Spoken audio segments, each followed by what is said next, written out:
my story real quick. I'll go fast. My first time in New York, I grew up in Louisiana. I'm going to tell this really fast. And I wanted to be anywhere but Louisiana, a small town in Louisiana. And the only New York I knew was NYPD Blue and Cagney and Lacey and my Cats album and my Chorus Line album and Fame. I wanted to be on Fame. I would have been Coco. I would have taken my shirt off. And I wouldn't have cried. I would have stuck my thumb in my mouth. I would have done all of it, just like Coco didn't want to.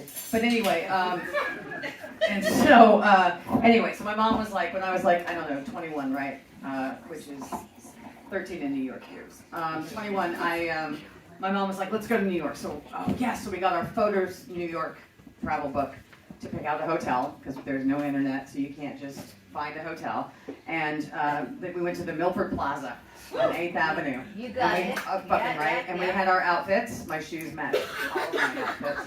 I thought I was so super fucking stylish. And we got tickets to all the shows, Grand Hotel and The Secret Garden and Lost in Yonkers and 6 Degrees of Separation. And all the hit shows. The only thing we couldn't get tickets for, she wanted to see Tyne Daly and Gypsy, and I wanted to see Miss Saigon. And so we couldn't find tickets to that. So we got to the hotel, which was the size of a shoebox and 2 twin beds and a tiny little bathroom. We didn't care. We were so excited, and our clothes were in boxes because we flew on them hung up and everything. And we went to the concierge, and we said, we need tickets to these shows. And he was like, I can help you, as though he were the master concierge. You know, he had a stack of those fucking tickets back there, and he charged us $3,000 for each ticket. We're going to go solo. We went to the Carnegie Deli and had Carnegie Deli sandwiches. And we were just so excited. We went to MoMA.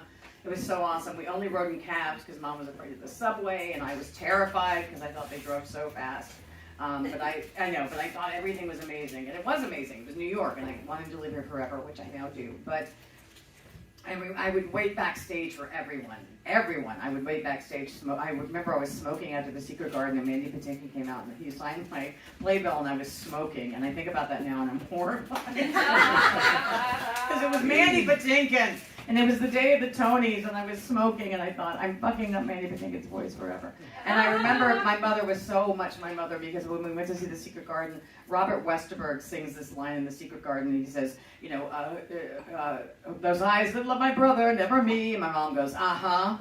And like she was watching a soap opera. Like she just knew. And I was like, Mom. Anyway, so we were going together, I'm telling this really fast. We were going together through Times Square, her to see Gypsy and me to see Miss Saigon. And I remember a little man with a shaved head and a dog collar growled at me, and I thought, oh, that's so cool that the little man growled at me walking through Times Square. Because he knew I was a tourist, he just looked at me and went, "Arr," and I was like, oh, that's so awesome.